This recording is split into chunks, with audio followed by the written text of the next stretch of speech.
Je crois que le principe, c'est 3 minutes par startup, 2 à 3 minutes de questions. Ingrid m'a demandé de tenir le chrono, donc on va appeler en premier Algolia, je crois. Ouais.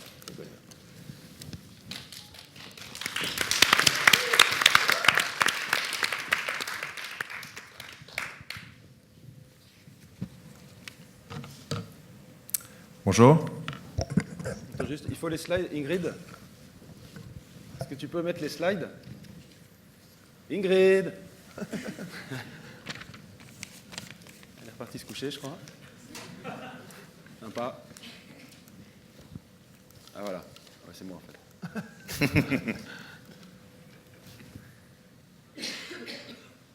Ingrid, la voilà. Pose-lui la question. Non, c'est pas moi. Tu tournes en rond, là. Bon, bah, commence sans slides, et si la slide arrive... Quel dommage. Ah, c'est dur, dur, dur. On avait fait une belle slide tu pourtant. tu l'as peut-être sur ton propre... Non, c'est peut-être une autre commande. C'est un petit, la commande ici. Ingrid. Tu peux mettre les slides? Non, une fois qu'elle arrive, elle arrive. Attends 2 minutes. Ouais, mais c'est... Regarde. En fait, elles sont pas dessus, celles-là. Ah bon?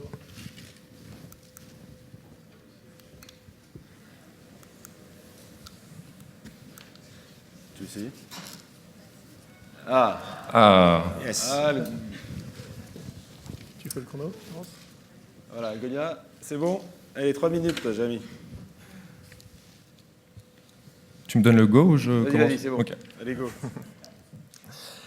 Donc savez-vous que 100 millisecondes de latence sur le site d'Amazon leur coûte 1% de chiffre d'affaires?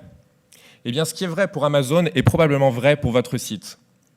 Avoir un moteur de recherche qui soit rapide et pertinent est devenu critique pour quiconque vend en ligne. Pensez-y, les utilisateurs aiment les moteurs de recherche. C'est le mode d'interaction qui est le plus intuitif, qui ne demande pas d'apprentissage, qui ne demande pas de compétences au préalable. Google a très bien compris cela et permet à quiconque de trouver n'importe quoi en ligne de manière rapide et pertinente. Et Google et Amazon ont en fait profondément transformé la manière dont les utilisateurs se comportent sur Internet, et 80% d'entre eux, aujourd'hui, commencent une session par de la recherche. Et ces utilisateurs ont le même niveau d'exigence lorsqu'ils se rendent sur votre site. Ils s'attendent à un moteur de recherche qui leur retourne instantanément ce qu'ils recherchent, quoi qu'ils recherchent, que ce soit un produit, une marque, une catégorie. Bref, un moteur de recherche qui les comprenne. Et la réalité sur le terrain est malheureusement tout à fait différente. La plupart des sites de e-commerce proposent des moteurs de recherche qui sont lents, qui répondent à côté, qui créent de la friction. Et ça a un impact direct sur les nombres de sessions de recherche sur votre site, sur la profondeur d'exploration de vos catalogues et au final sur les taux de conversion qui diminuent. Chez Algolia, nous avons compris l'enjeu stratégique lié au moteur de recherche et sa place dans la construction d'une expérience utilisateur, d'une expérience de recherche.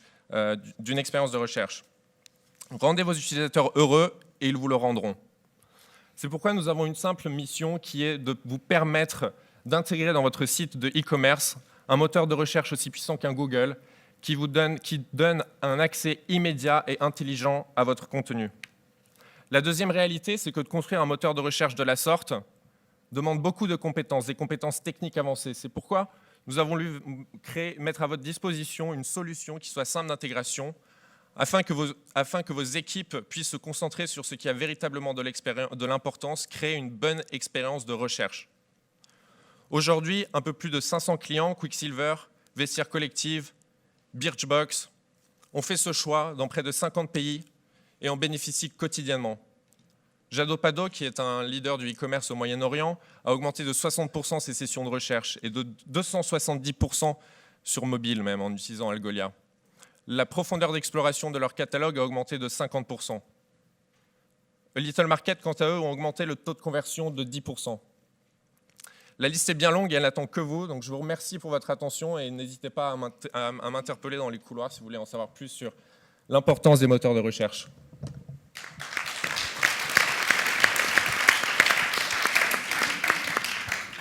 Plus de 3 minutes. Qu'est-ce que vous apportez par rapport à Elasticsearch? Donc, comparé à Elasticsearch, qui est une solution open source, nous, on est une solution propriétaire qu'on a développée en interne et qui a été conçue à la base pour de la recherche sur base de données. Un Elasticsearch va être plus dédié à de la recherche de documents parce que les algorithmes de ranking d'un Elasticsearch sont basés sur des formules mathématiques complexes qui comptent le nombre d'itérations d'un mot dans un document qui va faire 4, 5, 6 pages.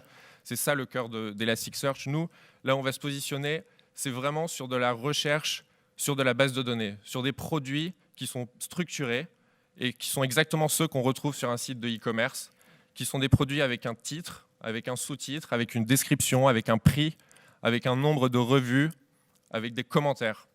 Donc par rapport à Elasticsearch, nous, notre sweet spot, ça va vraiment être la recherche d'éléments structurés qu'on retrouve dans les bases de données qui sont propres à des sites de e-commerce. Alors, comme un moteur de recherche, c'est aussi le premier moment où le client s'exprime, est-ce que vous donnez à vos clients des dashboards qui permettent de voir ce que les gens cherchent, des tendances, exactement comme le ferait Google Analytics? Absolument. On a développé une... Oh là, on m'entend mieux là. On a développé une API d'Analytics qui en fait vous permet, donc à vous, utilisateurs et intégrateurs de Algolia dans votre site de e-commerce, de mesurer quelques éléments qui sont extrêmement importants, du type les recherches les plus effectuées sur votre site, ou les recherches souvent qui sont le plus effectuées et qui ne retournent pas de résultats.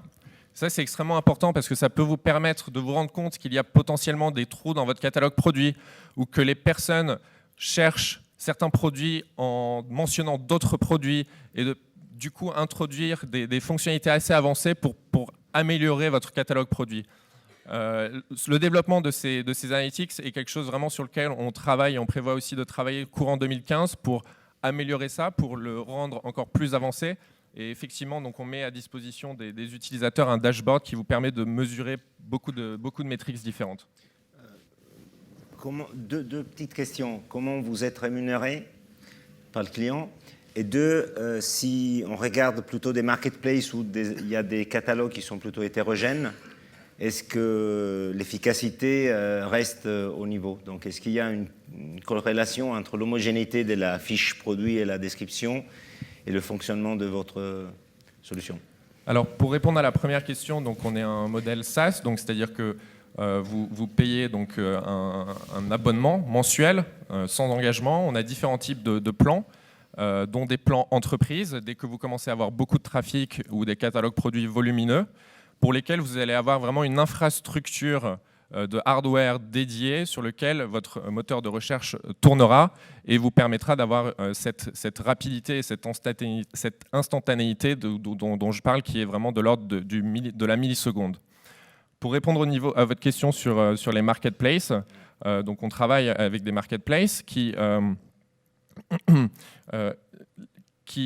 notre outil est tout à fait compatible avec les marketplaces et je dirais qu'il sera même plus performant potentiellement qu'un Elasticsearch ou un autre sur les marketplaces, parce que donc sur les marketplaces, vous avez du contenu assez différent qui peut être généré par des utilisateurs qui vont souvent utiliser le nombre d'occurrences d'un même mot.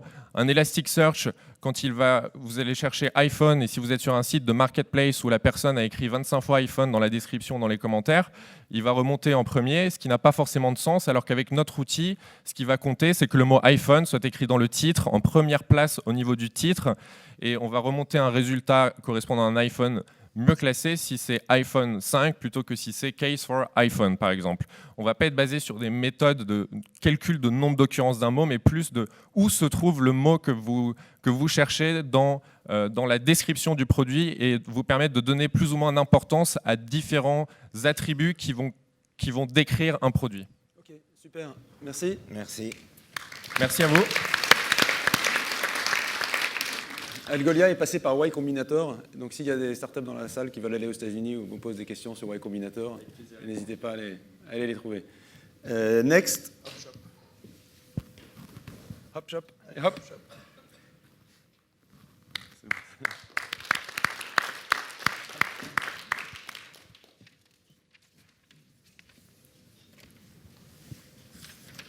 Bonjour à tous. Ça va? Donc moi, je suis Nicolas Jandin et je suis là pour vous parler d'Upshop. Donc Upshop, c'est une plateforme de location de boutiques éphémères. Alors, quand on a créé la société avec mon associé Stéphane Lyoté, donc Stéphane, ça fait 15 ans qu'il travaille dans le notariat, donc il a une maîtrise parfaite de l'immobilier commercial. Quant à moi, ça fait 15 ans que je travaille dans le marketing, donc notamment chez Publicis. Quand on a monté cette start-up, on s'est dit, il faut absolument qu'on interroge le consommateur final, parce que c'est lui qui va trancher en dernier recours. Donc on a décidé de faire la première étude en France sur le commerce éphémère avec Ipsos, c'est la seule à ce jour, et on a découvert que 83% des consommateurs veulent des surprises, des expériences inattendues lorsqu'ils font du shopping. En gros, il y a l'achat en mode plaisir et l'achat en mode besoin. En mode besoin, l'e-commerce est plus performant que le commerce physique sur la plupart des critères. On a accès à un catalogue quasiment infini de produits et de services à un clic. Avec la petite application qui est développée par un de mes amis de The Family, on peut commander directement depuis son smartphone et on est livré en 1 heure. Par contre, un après-midi shopping entre copines sur Internet, c'est quand même un peu triste. Donc c'est pour ça qu'on a décidé de créer cette plateforme de location de boutiques éphémères. Alors imaginez que je sois un vigneron, j'adore mon métier, j'aime le vin, j'aime la vigne. Je vends mes bouteilles sur Château Online, sur vente privée, que sais-je, sur Cdiscount. Mais moi, ce que j'aime, c'est aller à la rencontre de mes clients, leur faire goûter mes produits, leur raconter comment je travaille la vigne. Alors, il me faut une boutique physique. Boutique physique, c'est génial, non? Vous avez déjà essayé de chercher une boutique physique dans la vraie vie? C'était facile, c'était rapide de trouver la boutique qui vous plaisait? Non. Ben, nous, chez Hopshop, notre objectif, c'est de vous faciliter l'accès à cette boutique physique. Alors ça va permettre au bailleur d'optimiser son taux d'occupation dans sa boutique. Aujourd'hui, on sait qu'il y a de la vacance, entre 5 et 7% selon les endroits. Ça va permettre aux marques d'aller à la rencontre de leur public. Et ça va permettre aux consommateurs de vivre des expériences shopping inoubliables. Alors aujourd'hui, on est là pour lever des fonds. Lever des fonds, pourquoi? Parce que la demande explose. Tous les jours, on reçoit des appels, ça va du petit créateur à la marque un petit peu plus importante ou à la grande marque internationale. Et on a besoin d'avoir des gens sur le terrain pour aller chercher, sourcer ces boutiques, d'aller rencontrer les gens, prendre les boutiques en photo, etc. ou les motiver à poster leurs annonces sur le site Hopshop. Nous, notre conviction, c'est que demain, tout le monde aura besoin d'un pop-up store dans son retail marketing mix, que ce soit les marques, les foncières, les centres-villes. Et l'ambition de Hopshop, c'est d'être un acteur incontournable sur ce marché. Merci.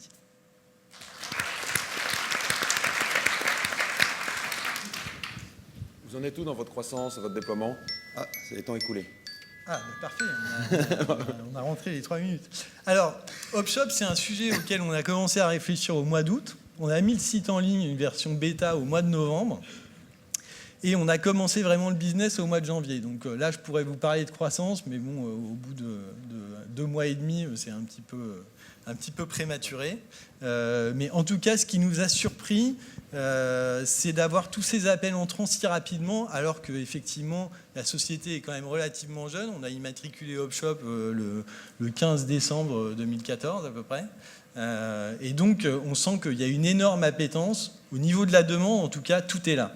Maintenant, ce qu'il faut, c'est arriver à mettre l'offre en face. Aujourd'hui, on a une 40aine de boutiques qui sont annoncées sur notre site. On a besoin d'aller évidemment beaucoup plus loin pour pouvoir proposer quelque chose qui soit extrêmement flexible et extrêmement facile pour nos clients. Les magasins vont tourner, les magasins physiques vont tourner, ou est-ce que c'est des magasins physiques fixes? Alors, vous faites tourner les on fait événements? pas mal de choses différentes parce qu'on a le côté très automatisé du site, mais bon, moi, de par mon expérience marketing, on accompagne aussi parfois les marques sur des choses où on maîtrise vraiment toute la chaîne, que ce soit l'agencement, le marketing autour de l'opération, etc.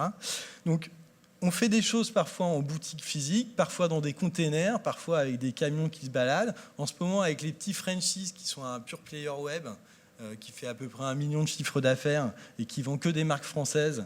On fait un tour de France des boutiques, donc on a fait Lyon, on va faire Marseille, Bordeaux, Nantes, Toulouse. Donc là, on peut faire une véritable tournée. Et ce qui est assez marrant, c'est que comme c'est un pure player, avec une audience très forte, quand on ouvre la boutique, alors qu'ils n'avaient jamais ouvert une boutique de leur vie, à Lyon, le premier jour, il y a déjà la queue devant la porte pour aller acheter les produits des petits franchises. Donc commercialement, ça fonctionne vraiment bien. Les listings marketing, c'est les vôtres ou c'est celles de vos clients? Pardon, Les listings marketing auxquels vous poussez les événements. Aujourd'hui, c'est ceux de nos clients, mais effectivement, un des aspects qui nous semble super important et qu'on est en train de mettre en place, c'est le fait de se créer une base de données de gens qui sont aficionados de ce type d'événements qu'on va grossir au fur et à mesure et qui va nous permettre de proposer à nos clients non seulement une boutique, mais l'audience qui va avec. D'autre part, il y a un de mes associés qui est là dans la salle, qui est Philippe Le Hartel, et on travaille aussi avec le pass vente privée de manière à pouvoir plugger toute cette audience et pouvoir la faire venir en pop-up store par le mobile to store. Ça nous paraît super pertinent comme dynamique. Ça vaut combien le marché des boutiques éphémères? Vous avez quelques données? Alors, dans le monde, ça vaut 80 milliards de dollars, et en France, on l'évalue à 100 millions à peu près. Mais c'est très difficile de trouver des métriques super précises sur ce marché en France parce qu'il n'y a rien eu de fait. Avant notre étude, il y avait 0 étude. Mais c'est 5 millions, c'est la valeur des locations ou c'est l'ensemble avec le marketing, etc. Donc, votre marché adressable, c'est une partie de ça. C'est ça, exactement. Ok. Le Uber de la boutique. Plutôt le Airbnb de la boutique, Airbnb, oui, tout à fait. C'est un peu C'est un peu quand on essaye d'expliquer en une phrase, on fait ça, mais en même temps, c'est vrai que c'est pas du tout pareil d'aller dans un appartement pour passer des vacances et de mettre sa marque dans une boutique avec ses produits, etc. L'enjeu n'est pas le même. La réglementation est très contraignante parce que c'est un lieu où on reçoit du public et le fait que mon associé soit notaire, c'est vraiment un énorme atout de ce point de vue-là. Certains de vos clients peuvent utiliser ces emplacements éphémères pour tester en fait un nouveau quartier, une nouvelle approche, un nouveau marketing. Est-ce que vous les aidez, vous, sur les analytics? On peut les aider, oui. On a des partenaires qui, nous, on les fait pas nous-mêmes, évidemment. Hein, c'est pas notre core business, mais on a des partenaires qui peuvent le faire. Et particulièrement pour les centres commerciaux, c'est intéressant. Il y a des marques qui hésitent à aller en centre commercial parce que c'est quand même un peu cher. Il y a quand même un certain pas de porte à sortir, etc. Pas mal de contraintes. C'est pas mal de pouvoir aller tester un centre commercial pendant 3 mois, voir si ça fonctionne, et après de déboucher sur un bail 369 classique, quoi. Super. Merci. Merci. Bravo. Alors, le prochain, c'est Houtank. Oh. Ouais. Houtank qui a travaillé jusqu'à tard dans la nuit, apparemment. Bonjour à tous. Et je confirme effectivement qu'il n'y a pas d'heure pour faire du business. Donc je vais commencer par 3 petites questions à la salle, pour essayer de vous réveiller aussi un peu comme moi. Qui dans la salle a déjà acheté en ligne? Ok, vous êtes réveillés, bravo. Qui dans la salle a déjà été sur un réseau social? Bravo, vous êtes connectés. Et maintenant, dernière question. Qui dans la salle a déjà réussi à parler à quelqu'un, à une vraie personne, quand il était en train d'acheter en ligne? Voilà, vous êtes moins là. Ok. Donc nous, ce qu'on veut faire chez Houtank, c'est casser ce mur qui existe entre d'un côté des gens qui sont en train d'acheter et de l'autre des gens qui sont en train de se parler sur des réseaux sociaux, sur des forums. Et donc on a imaginé un système tout simple de chat qui permet aux visiteurs d'un site de poser leurs questions directement aux utilisateurs de ces sites. Donc c'est des gens qui sont les meilleurs acheteurs, qui sont les meilleurs utilisateurs, qui sont invités directement par les sites partenaires à rejoindre un espace qui leur est dédié, dans lequel ils vont pouvoir discuter entre eux, discuter avec les sites, mais aussi discuter en direct avec les internautes. Donc, pour les visiteurs, les avantages ils sont assez évidents. C'est la possibilité d'avoir des réponses à leurs questions sans sortir du site tout le temps. On a des taux de réponse de 90% en moins de 30 secondes, 24 heures sur 24, toute la journée. Avec des réponses qui sont authentiques, qui sont désintéressées. Ce n'est pas des gens qui sont là pour leur vendre quelque chose, c'est simplement des conseils d'utilisateurs, mais qui sont live. Pour la communauté, c'est la possibilité de partager, d'être ensemble, d'être aussi au contact des équipes du site, d'être en relation avec les visiteurs, donc d'être finalement remis au cœur de ce qu'est un site internet, d'être reconnu en tant qu'expert d'un sujet, reconnu en tant que membre VIP d'un site et reconnu en tant que membre d'une communauté. Et enfin, c'est la possibilité de s'impliquer, de participer aux améliorations du site, de remonter ce que disent les internautes, d'être tenu au courant des évolutions des améliorations en avant-première par les équipes du site. Et enfin, pour les sites, les avantages, ils sont assez nombreux. D'abord, plus de satisfaction. Les internautes sont accompagnés dans toute leur navigation par d'autres utilisateurs. Plus de ventes. On l'a prouvé par AB Test avec certains de nos clients, notamment avec Price Minister. Un site plus humain, où finalement l'utilisateur est remis au cœur du dispositif. Et on sait que pour la plupart des marques, c'est un enjeu stratégique de montrer qu'on est customer-centric, qu'on fait confiance à ses clients. Et puis également moins de messages reçus au service client, ce qui peut être aussi un avantage important. Voilà, donc en gros, on fonctionne avec à peu près tout type de site. Peu importe les domaines, on a vraiment des partenaires dans tout type de secteur. On se rend compte que les gens ont envie de partager sur énormément de sujets. Et quelle que soit la taille des sites, on a des gros partenaires et on a des petits partenaires. Et à chaque fois, ça marche. Voilà, nos partenaires sont sur le salon. Price Minister, Oxybul, Mon Échelle, Weldom, Greenwiz, Blablacar, Wicar, récemment Carrefour et Auchan. Allez leur parler. Comme je disais tout à l'heure, c'est les utilisateurs qui sont le mieux placés pour en parler. Merci beaucoup.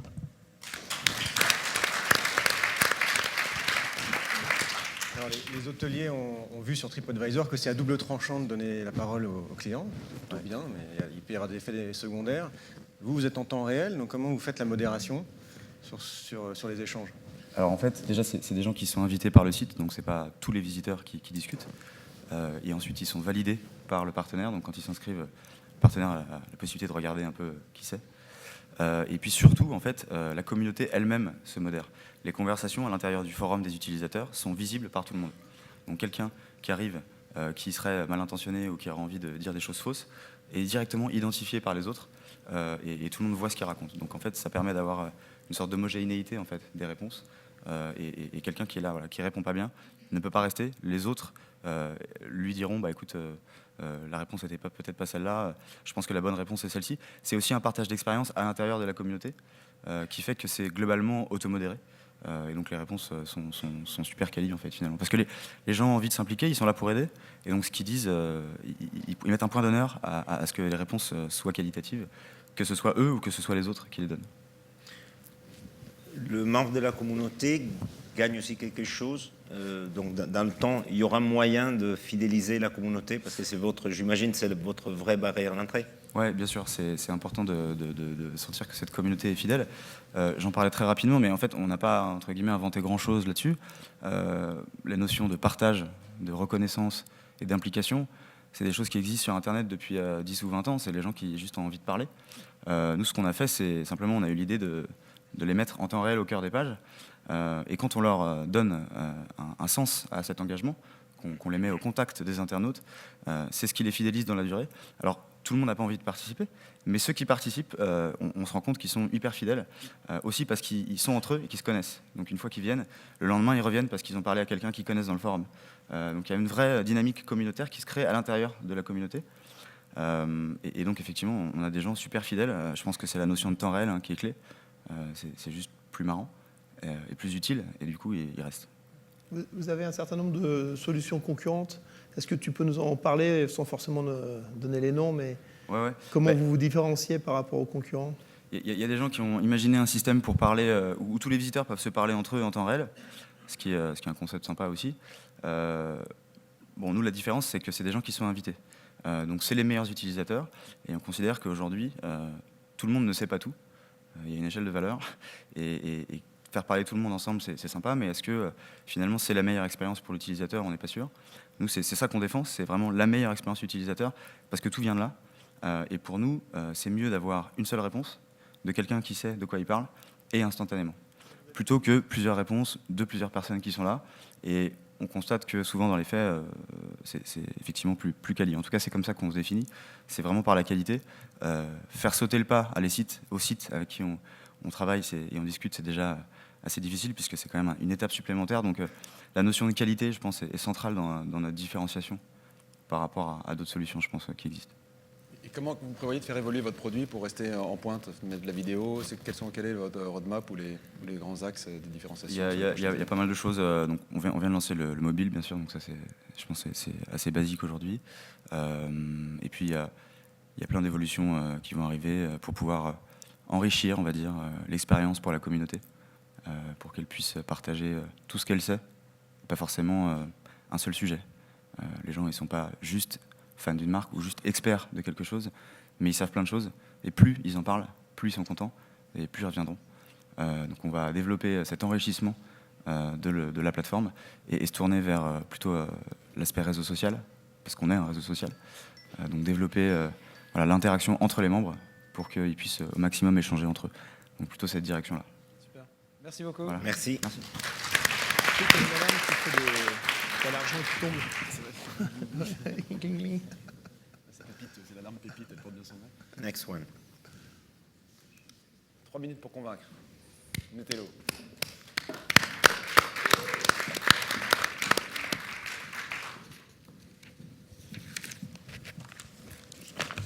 Bonjour à tous.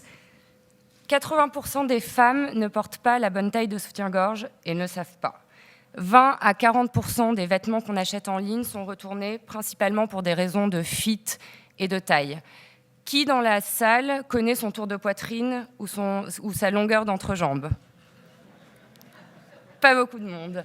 On a une connaissance très restreinte de notre corps et ça explique que l'achat de n'importe quel produit qu'on porte est difficile. J'ai dans ma poche, juste ici, on a tous en fait dans notre poche, l'outil qui va révolutionner la manière dont on achète, vend et produit n'importe quel produit qui a un rapport avec le corps humain. Netello, c'est le premier et l'unique scanner corporel sur mobile. À partir de 2 poses devant la caméra de mon iPhone, on a une technologie qui est capable de reconstituer en 3D la morphologie exacte d'une personne et de mesurer au centimètre près n'importe quelle mensuration. Là où les solutions existantes aujourd'hui sont des solutions hardware qui coûtent au moins 10 000 €, nous, on a une appli mobile gratuite qui est disponible à tous sur App Store. Netello, c'est une puissante technologie de reconstruction 3D, mais c'est aussi une plateforme mobile et toute l'infrastructure cloud qui permet de créer la connexion entre les données morphologiques d'un utilisateur et un site marchand, une marque, un coach sportif, un médecin. Netello ouvre la voie à d'importantes innovations dans le domaine de la mode habillement, évidemment, mais aussi dans le domaine du sport, du suivi morphologique, du médical.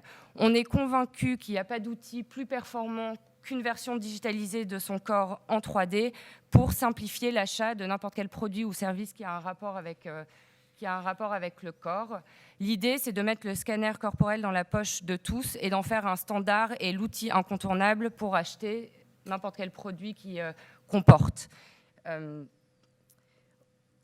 Sur un site de e-commerce, j'observe un produit qui m'intéresse, j'ai plus à me poser la question de la taille qu'il faut que je choisisse. Quand je suis en magasin, j'ai plus besoin de faire la queue en cabine pour essayer un produit, je sais directement ce qu'il faut que je prenne. Si j'achète pour moi ou pour quelqu'un d'autre, j'ai l'outil qui va me faciliter la vie. Pour les marques, il s'agit évidemment de diminuer les taux de retour, mais aussi d'augmenter ses ventes, de mieux connaître sa clientèle, de pouvoir fournir des conseils de style liés à la morphologie unique de l'utilisateur et donc de pouvoir fabriquer des produits plus adaptés à ses clients et de pouvoir mieux gérer ses stocks. Pour lancer l'adoption de cette innovation technologique, on commence par s'adresser aux prescripteurs et aux early adopteurs naturels de notre produit, les gens qui vont percevoir directement l'utilité de cette innovation. Côté utilisateur, les femmes enceintes, des femmes rondes, des gens qui font du sport. Côté professionnel, des marques en propre, des sites de e-commerce, des gens qui font du sur-mesure, qui perçoivent directement l'intérêt de notre produit. La V1 de notre application est dispo depuis fin novembre sur App Store. Ça a sonné ? Ouais, donc, la V1 de notre application est dispo sur App Store. On est en train de mettre en place les premiers partenariats commerciaux avec des professionnels. On a été retenu par l'IFTH pour une campagne de scan et de prise de mesure à distance. Tout ça est en cours. J'ai fondé ce projet avec 2 entrepreneurs qui viennent du monde de la 3D et on est en train de lever des fonds. C'est que pour les chauves ou... C'est pas que pour les chauves. J'ai fait des tests moi-même et pourtant j'ai une grosse crinière. Mais voilà, il faut qu'on rajoute des cheveux sur notre mannequin, mais pour l'instant, il est comme ça. Tu peux nous faire une démo ? Ouais. Est-ce qu'il y a un volontaire pour tester l'appli ? Il suffit de 2 poses devant la caméra de l'iPhone en sous-vêtements ou en vêtements. Tu vas voir, toi ? Enlève ton En pantalon, vêtements, ça va Nicolas. En sous-vêtements. Il faut sous-vêtements. Un sous-vêtement. Un sous-vêtement. Un sous-vêtement. Et je peux garder la chemise ou pas? Non, il faut enlever la chemise. Tu peux garder la chemise. Ça risque de faire,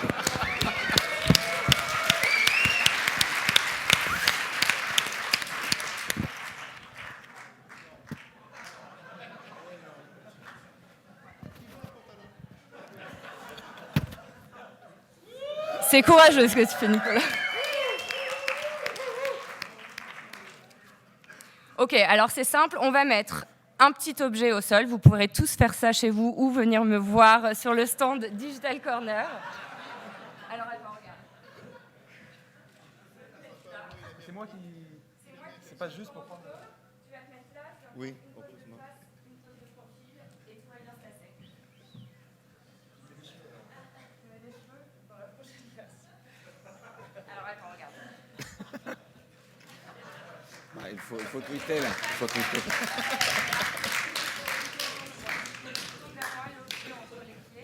On tweet. Ok, c'est parti. Les mains plus basses. Voilà, les bras montent plus bas encore.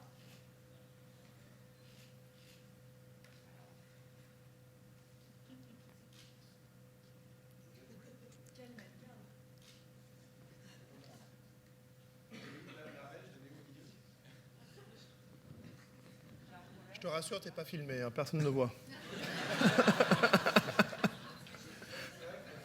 Ouais.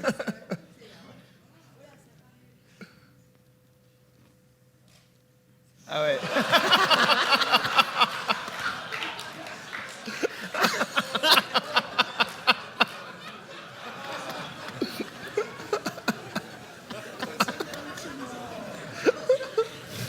Oula.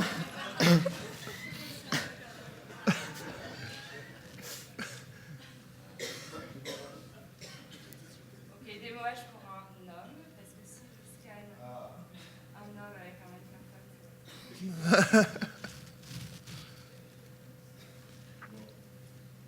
Courage, ça va arriver. C'était un peu improvisé, donc.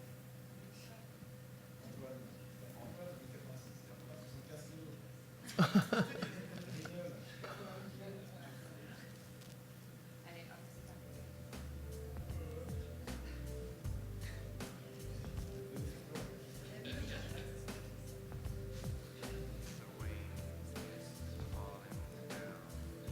On voit à travers ton caleçon. Hein.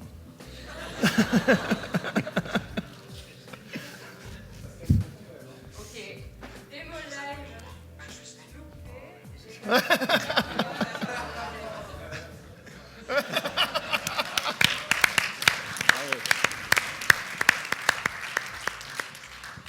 Ok. Juste pour des questions de souci de temps, c'est quoi la One and Only Killer App de l'utilisation où tu te dis c'est absolument indispensable pour telle personne ou telle société? Ton premier client, c'est qui? Mon premier client évident, à mon avis, c'est les gens qui font du sur-mesure, parce que personne ne pourra remettre en cause le fait que avoir les mesures parfaites de n'importe qui peut utiliser ça. Côté utilisateur, les gens qui font du sport, du suivi morphologique sont naturellement attirés par le produit. Ok. Donc, Ok. Voilà. Bon, merci beaucoup. merci. Désolée pour le loupage technique. Et surtout, merci à Nicolas quand même, parce que là, c'est très très fort. C'était pas très mal. Bon, allez, c'est fini pour aujourd'hui les démos. Hein. C'est plus la peine d'en demander. Next user, pas de démo. Hein. C'est un dentiste, tu veux pas...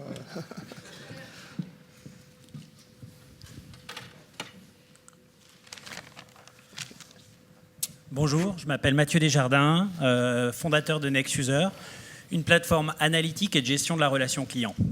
Notre but est d'aider les sites e-commerce à coordonner leurs canaux marketing en engageant, convertissant et augmentant la durée de vie des clients. Nous résolvons l'un des problèmes les plus importants pour le marketeur, qui est de rassembler les données de chacun de ces systèmes, email, CRM, Analytics, au sein d'un profil utilisateur. 2, utiliser ces données pour en fait personnaliser l'expérience utilisateur et créer des scénarios multicanaux. 3, limiter la dépendance vis-à-vis de la technologie ou l'équipe technique et en fait avoir la possibilité de pouvoir déployer des campagnes à grande échelle. Créé en mars 2013, NextUser compte 14 employés répartis entre San Francisco et l'Europe. Notre principal marché, en fait, c'est les analytics, et nous sommes le pont entre les analytics et le CRM, avec un marché estimé à plus de 4 milliards. Nous proposons en fait un abonnement qui est en fonction, donc mensuel ou annuel, en fonction du nombre de données collectées et du nombre de connexions au système marketing. Notre distribution s'effectue à l'heure actuelle via des grands comptes, entre 5 et 100 millions d'euros, et nous allons bientôt faire un partenariat avec des agences, donc en indirect, et des places de marché. Nos concurrents incluent 3 différentes catégories, donc des systèmes d'automatisation marketing, principalement issus du B2B, des fournisseurs d'emails avancés et des suites marketing dans le cloud. Notre originalité, c'est qu'en fait, on propose une plateforme ouverte avec 60 connecteurs de données qui nous permettent, en plus de notre tracker, et ensuite, on a la possibilité d'intégrer n'importe quel système marketing via des API et donc de permettre aux marketeurs d'avoir une réactivité en temps réel et une agilité en termes marketing. Notre vision, en fait, c'est que les business applications ou les applications marketing sont actuellement au cœur de l'entreprise et en périphérie, on a des capacités analytiques, principalement pour du reporting. La façon dont ça va se passer demain, dans le futur, c'est que ces capacités analytiques seront au centre et piloteront les applications business. Nous avons aussi aujourd'hui l'honneur de vous annoncer en exclusivité que nous avons fait un accord avec IBM Watson. Donc, on a la possibilité, comme on l'a montré à Richard Branson sur son île en février, de pouvoir comprendre le comportement sur site ou application mobile, mais maintenant de pouvoir analyser la personnalité basée sur n'importe quel type de contenu. Donc typiquement, on peut réinventer n'importe quel marché où la personnalité est clé, type publicité, réseaux sociaux, sites de dating, sites de rencontres, etc. Merci beaucoup et au plaisir de vous rencontrer.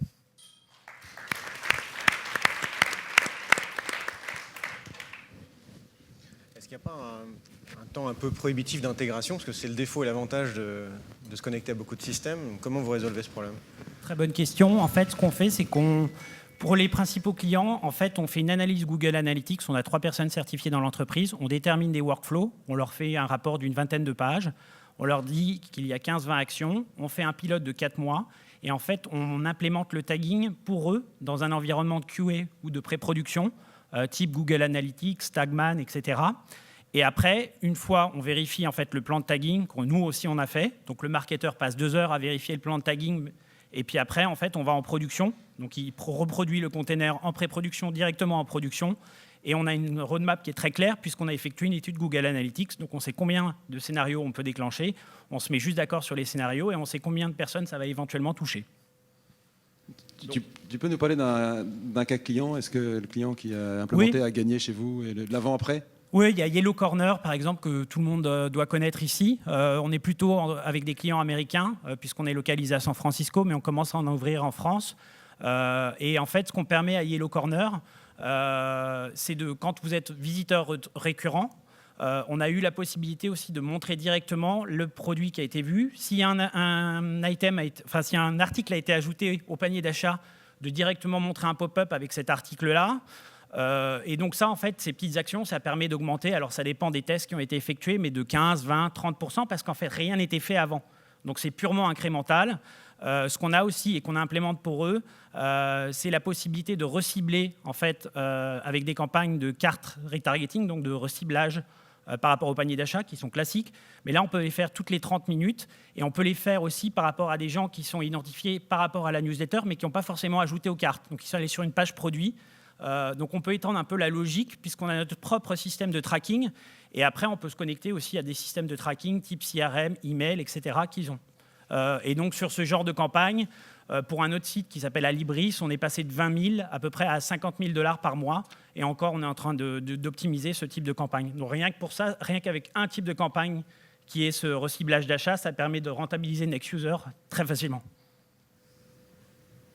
Vous avez levé avec qui? Levé 1 million. On a levé 1 million avec Kima Ventures, SVG Syndicate, qui est un fonds dans la Silicon Valley par l'un des créateurs de Match.com. Et après, on a 7 Angel Investors. Super, bravo. Merci beaucoup. Merci.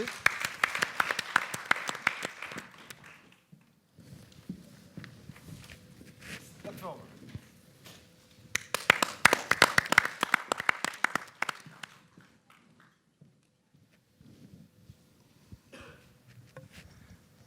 Bonjour à tous, je suis Frédéric Play, je suis le CEO de Commerce Guys et je viens vous parler de plateforme.sh.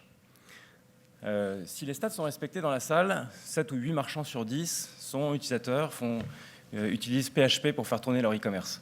Des applications du type Magento, Drupal Commerce, PrestaShop, Symfony et autres. Plateforme.sh s'adresse à ce marché et révolutionne la façon dont on héberge ce type d'application. Pour 2 raisons. La première, c'est quand vous utilisez plateforme.sh, lorsqu'on héberge un site, il va être systématiquement redondé sur 3 data centers physiquement différents. Et donc la probabilité que le site tombe est nulle, parce qu'il y ait 3 data centers qui tombent au même moment, la probabilité est nulle.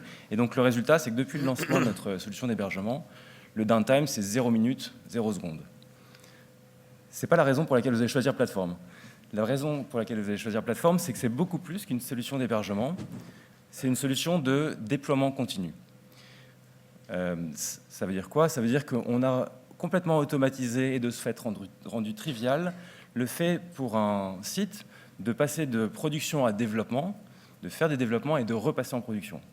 C'est une opération qui en général se programme. Aujourd'hui pour nous, c'est une opération qui est devenue complètement triviale, qui peut être faite 3 fois par jour si c'est utile, et qui en tout cas est générée par le fait qu'on est aujourd'hui la seule solution au monde capable de faire une copie d'un site, quelle que soit sa taille, ça peut être plusieurs téras de données, en moins de 30 secondes et aussi nombreuses fois que nécessaire.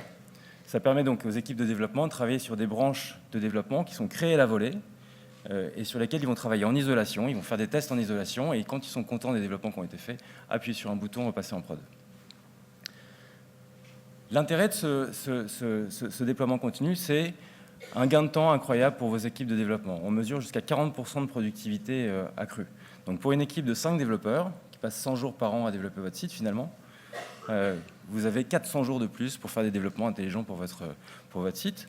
Vous n'avez plus besoin de sysadmin, tout est automatisé. Donc le sysadmin, il y a des chômages en France, donc on ne va pas dire qu'il faut le licencier, mais il faut le reformer pour qu'il apprenne à développer et devenir utile pour votre business à nouveau, parce qu'il n'est plus utile. Donc c'est un gain de coût, un gain de temps, une efficacité, une capacité à suivre le marché qui est vraiment révolutionnaire. Le sujet qui sûrement la question que vous vous posez probablement, c'est « Ok, ça va être très sympa, mais c'est sûrement très cher ». La bonne nouvelle, c'est que ce n'est pas le cas. On est extrêmement compétitif en prix, on est au prix de l'hébergement traditionnel. Et parfois même en dessous sur les appels d'offres, puisque tout est automatique, on a besoin de beaucoup moins d'hommes. La deuxième question que vous vous posez sûrement, c'est est-ce que le produit est sec? Parce que confier mon application et e-commerce, je fais beaucoup de business dessus, à des gens qui ont 8 mois d'existence, est-ce que c'est une bonne idée? La réponse est oui, c'est une bonne idée. On a déjà plusieurs centaines de marchands qui utilisent la solution. On en embarque 4 ou 5 par semaine, donc vous ne serez pas les premiers, vous n'essurez pas les plâtres. Donc si vous êtes intéressé par cette solution, ce que je vous propose, c'est de venir faire un test avec nous. On va gratuitement vous permettre de tester la solution sur votre site. Prenez rendez-vous avec moi et voilà, le dernier chiffre que je vais citer, puisque j'entends la petite sonnette là, c'est 50%, c'est-à-dire que 50% des gens qui ont testé la solution deviennent clients. Donc voilà, je suis joignable, frédéric@commerceguys.com, c'est mon email si vous voulez. Si on ne se croise pas aujourd'hui, écrivez-moi. Frédéric, justement, j'avais une question là, concernant le Commerce Guys. La dernière fois que je t'ai croisé, c'était sur Commerce Guys. Donc, Merci de la question, ouais, tout à fait. C'est le deal avec le jury. On parle que de nouvelles choses ici aujourd'hui. Et plateforme.sh, c'est le nouveau produit de Commerce Guys. Commerce Guys, on est aussi l'éditeur de Drupal Commerce, qui est une solution qui est effectivement maintenant bien connue sur le marché. On est la solution qui a retenu par exemple des gens comme Cartier ou Royal Mail, ou en France il y a Givenchy, Guerlain, etc. qui sont utilisateurs. Drupal Commerce est un business qu'on est en train de développer très fort. On est rentré cette année dans le groupe Rivercher, chez Total. Donc c'est un business qui marche très bien. Mais plateforme, en fait, dépasse Drupal Commerce, puisque évidemment, on peut héberger des sites Drupal Commerce sur plateforme, mais on peut aussi, et c'est un peu la nouveauté, héberger nos concurrents, Magento, PrestaShop, Symfony, puisque ça marche pour tout PHP. Donc c'est 2 business qui sont complémentaires, mais qui sont un petit peu différents. Ça s'adresse à qui? À un client qui est sur Magento, qui fait 10 millions d'euros, ou aux géants du e-commerce? Et quel est le coût de migration? J'ai un site qui tourne sur Magento. Qu'est-ce que ça me coûtait en temps et en ressources de migrer sur plateforme? Ça s'adresse aux gens qui font PrestaShop. qui font vraiment du développement. C'est-à-dire c'est pas pour les petits marchands. C'est une solution qui est assez technique, qui utilise notamment qui utilise Git pour faire du développement. Donc qui est une solution pour les professionnels du développement. On est plutôt sur des marchands sérieux avec plusieurs millions d'euros de chiffre d'affaires en cible.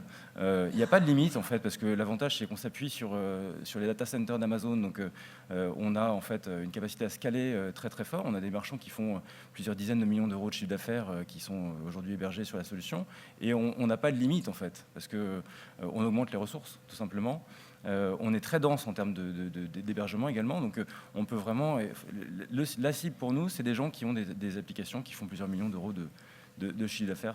Il faut combien de temps pour migrer sur la plateforme? Et le temps de migration, il est relativement limité, c'est quelques jours.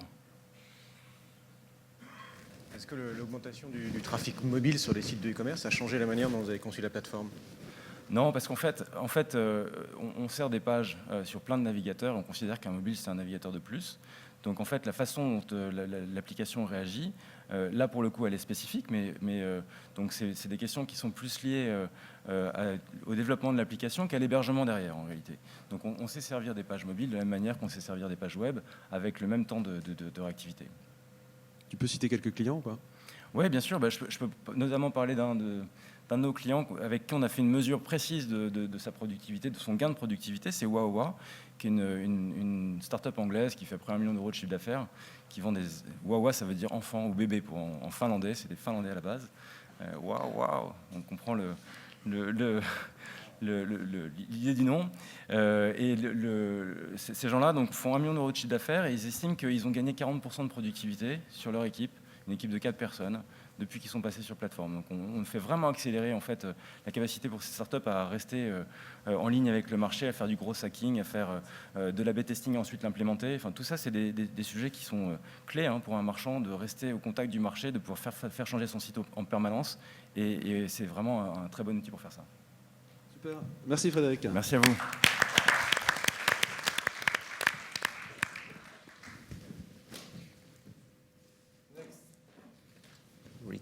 Retency, et ça, on a comme c'est là, l'invité surprise du jour, Isabelle Bordry et son nouveau projet. Merci beaucoup pour cette invitation. Alors, on a beaucoup parlé d'analytics, on a un peu parlé de boutique physique, on a beaucoup parlé d'e-commerce. Depuis maintenant 6 mois, je commercialise une technologie qui va permettre enfin aux marchands traditionnels, donc aux brick and mortar, d'accéder à des outils qui sont essentiels pour l'e-commerce, et notamment l'analytics, le premier qui permet effectivement de comprendre ce qui se passe sur un site. Amazon, Carrefour Online et tous les sites d'e-commerce arrivent très facilement à déterminer où vont leurs visiteurs. Si lorsqu'ils font une campagne de publicité, ils ont des nouveaux visiteurs, quel nombre, quel comportement ont-ils sur le site? Est-ce qu'ils vont d'abord sur le rayon boissons fraîches avant d'aller au rayon boucherie, etc., etc. Aujourd'hui, on a une solution qui permet aux marchands brick and mortar d'avoir le même type d'informations. On a des petites boîtes, très simples, c'est une boîte magique, on n'a pas besoin de se déshabiller, que l'on positionne dans les magasins, dans des endroits stratégiques, il suffit de les brancher sur secteur, et on a immédiatement en temps réel l'équivalent de Google Analytics, c'est-à-dire une courbe avec un nombre de visiteurs à un moment précis dans le magasin. On a les visiteurs en fonction des heures dans le magasin. On peut déterminer combien de temps les gens passent dans tel ou tel rayon. Est-ce que les personnes qui sont allées au rayon livre sont allées aussi au rayon CD? Est-ce que les personnes qui sont allées au click and collect sont allées aussi au rayon CD, au fond du magasin? C'est toujours une discussion importante chez les marchands de déterminer si le flux visiteur qui est entraîné par tout ce qui est support digitaux a une influence sur ce qui se passe dans le magasin. Donc ça, on peut le déterminer. Est-ce que les clients qui sont allés au drive sont allés aussi dans le supermarché plusieurs fois par semaine? Analytics, dans le magasin, déterminer ce qui se passe entre la porte d'entrée et la caisse du magasin. Première étape. Deuxième étape, sur ces nouvelles informations, puisqu'aujourd'hui, les marchands n'ont pas des informations à ce niveau-là de finesse, on peut déterminer des scénarios marketing nouveaux. Lorsque l'on s'aperçoit qu'une personne est allée 3 fois au même rayon lave-vaisselle, lorsqu'une personne s'est rendue régulièrement dans tel ou tel rayon, on peut lui adresser des messages nouveaux. On peut déterminer aussi si sur 100 personnes qui ont téléchargé une appli qui est censée faire venir et qui normalement fait venir des visiteurs en magasin, si sur ces 100 personnes, il y en a 50, 25 ou 10 qui se sont réellement rendus au magasin. Voilà, donc tout un tas de scénarios marketing et de liens qu'on peut établir entre le milieu du digital et le milieu physique. Alors, comment ça marche ? Voilà, c'est une petite boîte toute simple que l'on branche. Il suffit de faire on-off avec immédiatement un accès à un site web. Et cette petite boîte, en fait, détermine les radiofréquences, toute la transpiration radioélectrique des portables. Donc, c'est totalement anonyme, c'est anonymisé dès la petite boîte. Donc, on sait exactement comme Google Analytics, vous avez un nombre de visiteurs, mais vous ne savez pas si c'est Pierre, Paul ou Jacques qui est venu sur son site, votre site. Donc, c'est exactement le même principe. Ok, super. Voilà, mais pour la vie physique. Bravo, merci pour la démo. Qui sont les concurrents frontaux, les gens qui sont il y a pas mal de gens qui arrivent sur ces sujets beacon tracking. Qui sont les plus frontaux et qu'est-ce que tu apportes par rapport à eux ? Il y a beaucoup de techno, en fait. C'est un peu comme les tout débuts d'Internet, on va dire. Il y a beaucoup de techno. Il y a la techno beacon dont tout le monde parle, ou dont beaucoup de monde a parlé. En fait, il y a une espèce de... Ça s'arrête un petit peu en ce moment. Le beacon ne fonctionne que pour les gens qui ont préalablement téléchargé une appli. Et c'est très compliqué de faire une appli qui soit suffisamment sexy pour que l'intégralité de vos visiteurs l'ait téléchargée au moins une fois. Donc effectivement, le beacon a cette difficulté-là qui est qu'il ne s'adresse, c'est une extension de votre appli, extension intelligente, mais il ne s'adresse qu'aux personnes qui ont téléchargé votre appli. Dans notre cas, pas besoin de télécharger préalablement une appli. Véritablement, on arrive à capter tout le monde. Ensuite, il y a les technologies vidéo, dont beaucoup de marchands se sont dotés, qui sont des technologies qui sont assez chères, qui permettent effectivement de déterminer les flux, de déterminer où sont les gens à un moment donné. Donc vous avez des espèces de parcours clients avec des taches rouges, vertes, jaunes, mais qui ne permet pas de déterminer la déduplication. Avec notre système, on sait si sur les 100 visiteurs que vous avez eus hier, il y en a 50 qui sont déjà venus la semaine dernière.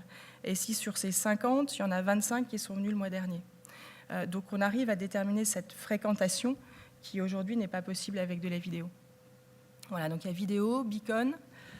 Sur cette même technologie, il y a des sociétés aux États-Unis qui commencent à apparaître, mais qui sont des équipes qui viennent plutôt du milieu du soft. Moi, j'ai la chance de travailler avec une équipe qui sont des anciens de Thales, qui sont des électroniciens et des sauveteux, ce qui est assez rare comme profil. Et les équipes qui existent aujourd'hui et les sociétés qui apparaissent aux États-Unis sont effectivement profils plutôt soft et ont passé des accords avec les Cisco & Co., de manière à pouvoir déporter leur soft sur les modems en place dans le magasin. Et ce qui est compliqué, c'est qu'il faut effectivement équiper le magasin de modems, ce qui n'est pas toujours possible ou ce qui n'est pas toujours le cas. Et ça ne prend qu'une partie fine des radiofréquences, pas l'intégralité.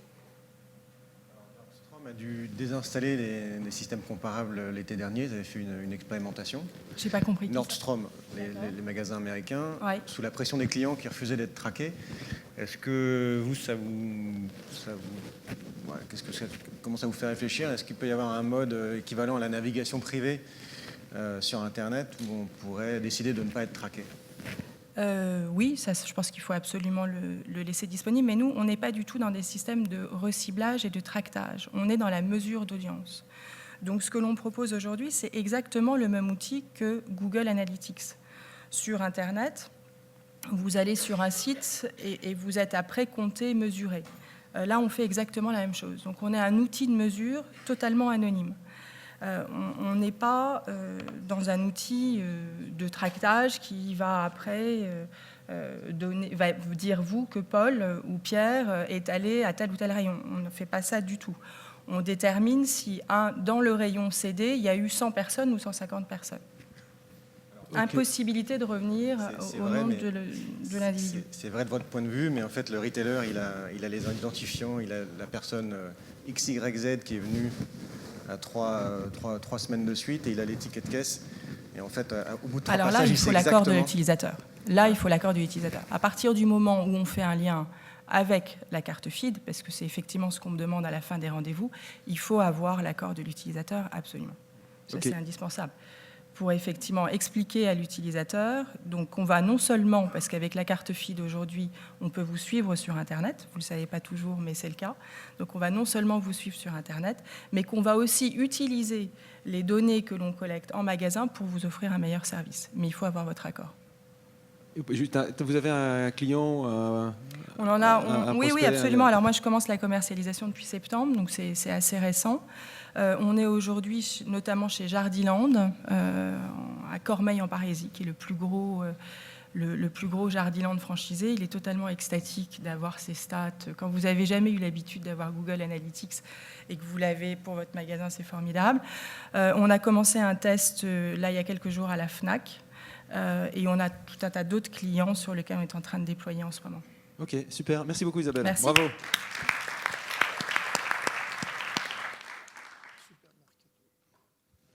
Supermercato 24.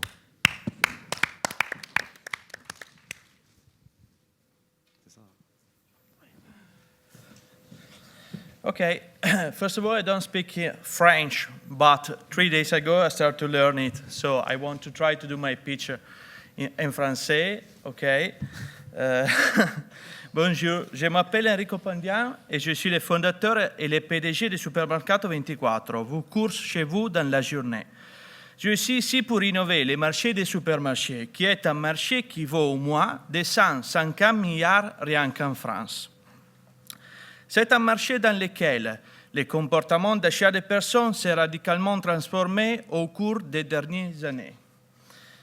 Les habitudes de la grande distribution, au contraire, n'ont pas changé. Supermercato 24 est une plateforme logistique en ligne qui permet à vos clients de se faire livrer leurs courses à la maison, mais dans 1 heure. Une fois que le client a passé commande, notre algorithme sélectionne les coursiers meilleurs pour assurer les meilleurs services possibles aux clients. Notre algorithme considère beaucoup d'informations, du poids des produits à la volumétrie, aux conditions atmosphériques, au trafic, aux données historiques, concernant les flux de clients dans les différents supermarchés. En Italie, notre service est désormais présent dans 58 villes, ce qui correspond à plus de 28 millions d'Italiens et environ 1200 coursiers par heure. Le service sera établi en France à partir de septembre. Nous aspirons à nous établir dans les 10 villes majeures avant la fin de cette année, en employant environ 500 coursiers. Supermercato 24 est le partenaire idéal qui vous amène à la maison de vos clients. Stop. Stupendo. Si tu veux, tu peux recommencer parce qu'il reste 1 minute 30. Juste une question. Combien ça coûte le déploiement sur une ville? Sorry? In English or in French? Tu veux demander? Peut-être magari Emanuele può tradurre. Quanto costa aprire una città? It's cost 2.5 euro for every personal shopper to hire it, to find it. 2,5 € par Okay, a city like Milan have 120 personal shopper. Okay, so for hiring these people, we spend 2.5 euro each person. Okay. Do you work with any supermarket? Or Yeah. We start in Italy to work with supermarket with a size more than 600 meters. Okay. Because we want to deliver fruits, fish, meat, and so on. And usually only the hypermarkets have this type of goods. So maybe you should explain a bit more how does the onboarding work? So how do you sign up a supermarket? Okay, because in reality you don't have to sign sorry. supermarket. Okay, you can go on supermercato24.it, insert your zip code, okay, and then the website display all the supermarkets in an area of 5 to 10 kilometers, okay.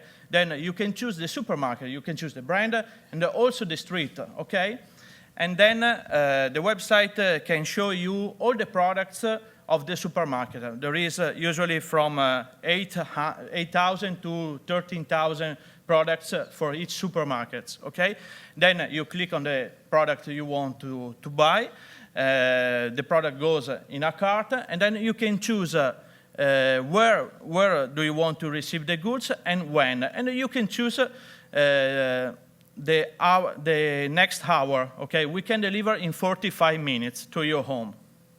And you send personal shoppers, or is that the supermarket that delivers? No. We don't have. We are not partner with supermarkets. So we have 1,200 personal shopper in Italy, and we have an algorithm that can choose the best personal shopper for your orders, and then send the personal shopper to the supermarkets. The personal shopper buy the goods like any other people, then go to the cash machine, pay, okay, and then deliver to your home. Okay. And the personal shoppers, they are professionals, or anybody can be professional shoppers? Like, usually they are students or not employed people. Okay, this is a sharing economy business, so we are not creating real jobs, but we are helping people, unemployed, to do a job in the middle of the last work and the next work, okay, like Uber Eats. How much a personal shopper can make in terms of money? Yeah, they usually make 8.3 euro for each orders, and that means that they make from 400 to 1,200 euro every month. Okay. Super. Thank you very much for your efforts in French. Congratulations. Thank you very much.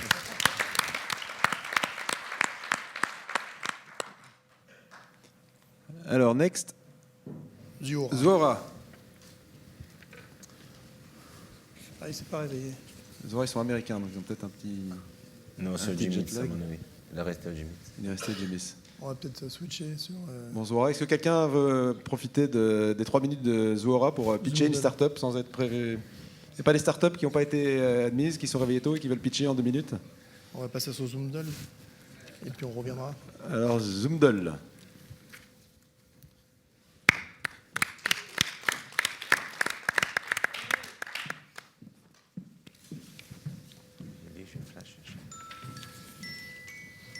Fini. Alors.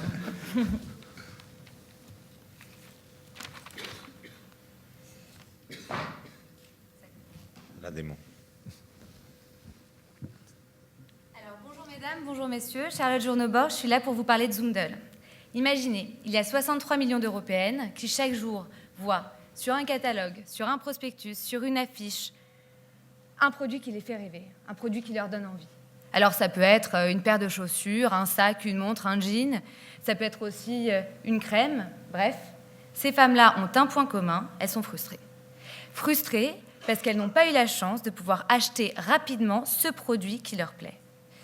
De l'autre côté, il y a les marques et enseignes qui dépensent chaque année des montants astronomiques dans la publication de supports de communication, voulant provoquer l'acte d'achat. Leur problème, c'est que finalement, la quasi-totalité de ces potentiels clients n'iront pas jusqu'à l'acte d'achat, parce que le processus est trop long, trop complexe. C'est là que Zoomdle intervient. Zoomdle, c'est une application mobile qui, grâce à une technologie de reconnaissance d'image, permet d'acheter en un clic le produit qui vous faisait envie. Alors concrètement, comment ça marche? Moi, utilisateur, je vois un produit qui me plaît, j'ai un coup de cœur, je prends mon application Zoomdle pour le prendre en photo, je clique, je l'achète et je suis livré dans le lieu de mon choix sous 72 heures. Parce que c'est ça, la proposition que nous faisons à nos clients, c'est l'instantanéité, l'immédiateté qui leur permettra d'assouvir toutes leurs pulsions d'achat. Finalement, concrètement pour l'utilisateur, Zoomdle peut se résumer en 3 mots. Je lis, je flash et j'achète. Pour les partenaires maintenant, vous ne le savez que trop, distributeurs, marques et enseignes, une vente, c'est une rencontre. Cette rencontre, Zoomdle vous permettra de la convertir directement en acte d'achat. Être partenaire Zoomdle, ça veut dire transformer vos supports d'appel en supports de vente, créant ainsi un nouveau canal de vente directe. La promesse, il y en a 3. C'est plus de revenus, parce que Zoomdle, c'est aussi un site de e-commerce qui va vous permettre d'élargir votre marché adressable, de gagner en visibilité, mais aussi et surtout de maximiser vos taux de conversion en fluidifiant à l'extrême l'acte d'achat. Le processus d'achat. Ça veut dire enfin un marketing ciblé plus efficace, parce que Zoomdle, c'est énorme, une grosse base de données consommateurs qu'on vous transférera pour un reciblage de précision. Zoomdle, ça veut dire aussi un réel avantage concurrentiel pour vous, parce que permettre à vos consommateurs d'acheter via Zoomdle, c'est leur montrer que vous les avez compris, que vous avez entendu leurs besoins d'acheter différemment. Donc pour vous donner une vision à date de Zoomdle, Zoomdle aujourd'hui, c'est une équipe de 15 personnes et 1 an d'aventure. C'est 10 magazines partenaires. C'est un actionnariat très solide avec la compagnie de Falsbourg, un gros retailer français. C'est 20 000 références. C'est aussi 50 000 utilisateurs et 300 de plus chaque jour. Et si je suis à la hauteur de l'équipe qui porte ce projet, Zoomdle, c'est dans votre poche d'ici 3 minutes. Tu peux faire une petite démo? Oui, bien sûr. Toute seule là-bas, sans nous. On espère qu'elle va marcher. Alors, le problème, c'est qu'il faut être connecté à Internet et que la connexion marche pas super. Donc là, par exemple, on a un partenariat avec Gradia. Donc, je feuillette mon Gradia. Je vois un produit qui me plaît. C'est long comme ça. Attendez.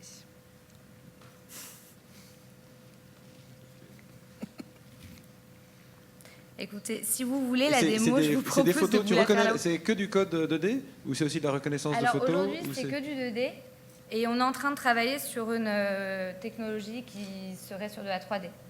Mais la 2D, ça veut dire donc les magazines, les affiches, les prospectus, mais on est capable aussi de le faire sur les téléviseurs. Ça fait quand même pas mal de support. Est-ce que ça veut dire que les magazines vous envoient leur maquette avant la sortie? Ouais. Donc en fait, les magazines nous envoient leurs maquettes avant la sortie. Ces maquettes-là, on les met dans notre base de données et ça permet ensuite à l'utilisateur de pouvoir reconnaître tout ce qui est présenté dans le magazine. Et là, par exemple, on a un accord avec Gradia qui fait que Gradia est 100% flashable. Donc ça veut dire que dès qu'il y a un produit qui vous plaît, que ce soit une publicité ou des produits qui sont recommandés par les éditeurs, vous pouvez l'acheter et potentiellement, le flasher et potentiellement l'acheter. Et alors, vous préférez être en direct sous votre marque plutôt que de faire l'application Gradia Shopping, par exemple? Oui, parce qu'en fait, l'objectif de Zoomdle, c'est en fait de devenir un acteur incontournable du m-commerce. En gros, nous, aujourd'hui, on se dit qu'on est sur les supports papier et qu'on veut être sous notre nom parce que demain, on veut que le réflexe devienne Zoomdle quand vous voulez acheter un produit grâce à la reconnaissance d'image. Par exemple, vous êtes chez un de vos amis, vous aimez son canapé, vous le flashez, on vous propose soit le même canapé, soit un canapé similaire, et vous pouvez potentiellement l'acheter. Et en modèle économique, vous êtes une plateforme d'affiliation Non, justement, en fait, nous, on n'est pas sur de l'affiliation, on est sur de la marketplace. Et en fait, c'est une des forces de Zoomdle qui fait que l'expérience d'achat pour l'utilisateur est vraiment meilleure, puisqu'on n'est pas, il n'y a pas de perte de temps, quoi. Et vos clients, ils peuvent s'enrôler, les marques peuvent s'enrôler automatiquement sur la plateforme, créer leur outil et le diffuser sans vous? Non, alors en fait, donc du coup, comment ça se passe? Donc on fait des partenariats avec des magazines. On est en train aujourd'hui de développer des partenariats avec des distributeurs pour pouvoir rendre flashable leur catalogue. Donc ça, c'est nos partenariats. Et à côté de ça, quand c'est avec les magazines, nous, on a des acheteuses qui s'occupent de créer d'autres partenariats avec des différentes marques qui sont représentées dans le magazine et qui nous permettent ensuite de vendre les produits qui sont proposés, quoi. Et après, quand c'est des catalogues, c'est beaucoup plus simple puisque du coup, les distributeurs nous donnent directement leurs produits. Et nous, notre source de revenus, elle est double. Aujourd'hui, on prend une marge avant donc sur les produits vendus via l'application, mais on a aussi en fait tout ce retraitement de données clients qui est que on sait que Madame Michu, elle a flashé 3 fois une robe bleue, 2 fois une robe blanche, que les pages, c'était la page 18 et la page 22. Et donc, du coup, on est capable de dire aujourd'hui que Madame Michu, elle préfère le premier type de robe et que les pages qu'elle voit le plus, c'est telle page et telle page. Et donc, du coup, ça a de la valeur et pour les magazines et pour les catalogues. Vous pouvez dire quelque chose de vos premiers clients et de vos métriques d'usage? Pardon? Vous pouvez parler de quelques clients et des métriques d'usage? Et quand vous parlez des clients, vous parlez du consommateur final ou est-ce que vous parlez de... Non, des marques. Des marques? Alors, pour l'instant, en fait, nos premiers clients,